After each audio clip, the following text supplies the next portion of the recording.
Luiz, se fala muito de uma guerra comercial também. Alguns especialistas acreditam mais até que seria uma guerra comercial, mais uma guerra comercial do que uma guerra até militar. Na semana passada teve a reunião do Fundo Monetário Internacional, inclusive eles falaram bastante sobre a guerra, os impactos, as consequências da guerra da Ucrânia para a economia mundial.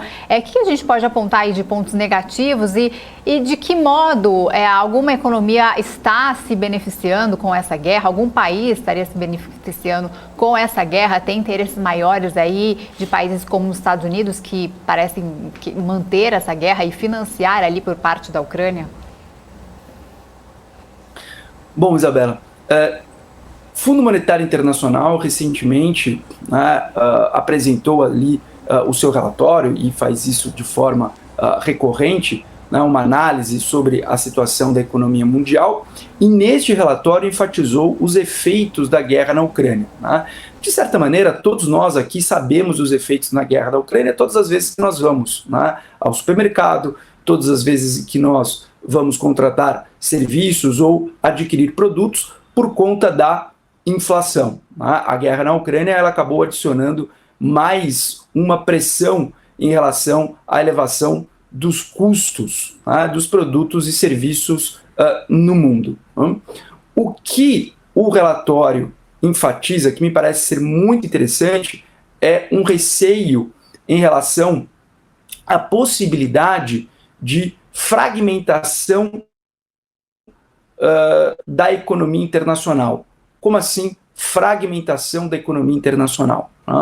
Uma coisa é você ter um mundo multipolar mais inclusivo, ou seja, dentro de um sistema de globalização, de multipolaridade, você ter uma participação ampla de economias nacionais e uma participação positiva entre essas economias nas suas interações. Uma outra situação é você ter ali múltiplos blocos econômicos, não no sentido de uma União Europeia, ou, por exemplo, o Mercosul, mas você ter diferentes unidades autônomas de economia internacional.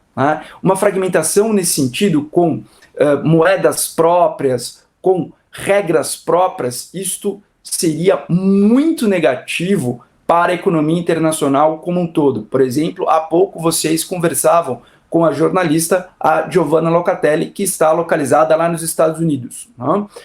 Isso só é possível, essa comunicação, só é possível que os telespectadores, as telespectadoras da BMC News assistam a este programa em quase todo o mundo por conta de um sistema comum de normas, de regras e de práticas.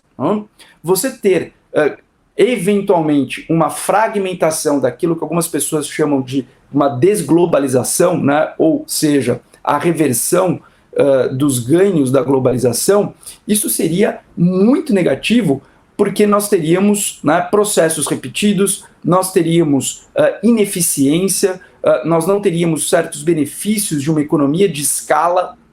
Então, isto seria prejudicial a todos no médio e longo prazo. Agora, como qualquer conflito, você tem crise e você tem oportunidades. E as oportunidades imediatas e de médio e longo prazo. Certos países que são principalmente exportadores de commodities que agora estão sendo afetadas por conta do conflito armado, como, por exemplo, trigo, como, por exemplo, certos minérios, gás natural, petróleo, etc., acabam se beneficiando desta interrupção do fornecimento dessas commodities por conta do conflito armado. A médio prazo, o que nós podemos eventualmente perceber, até como também uma consequência longeva da crise da pandemia, é que se repensem grandes cadeias, né, de produção, ou seja, uma empresa que tem sede nos Estados Unidos e acaba tendo uma subsidiária em Bangladesh, ali no subcontinente indiano, e tem uma outra subsidiária, uma parte da sua produção é feita na Indonésia, uma outra parte da produção feita na África do Sul. E a isso nós chamamos de uma cadeia global de valores. Né?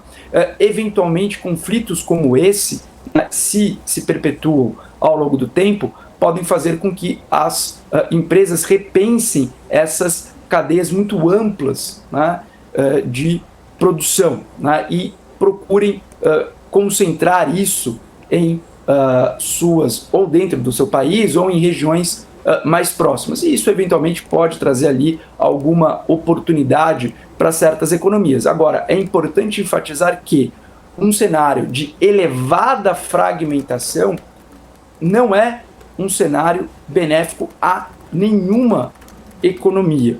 Tá?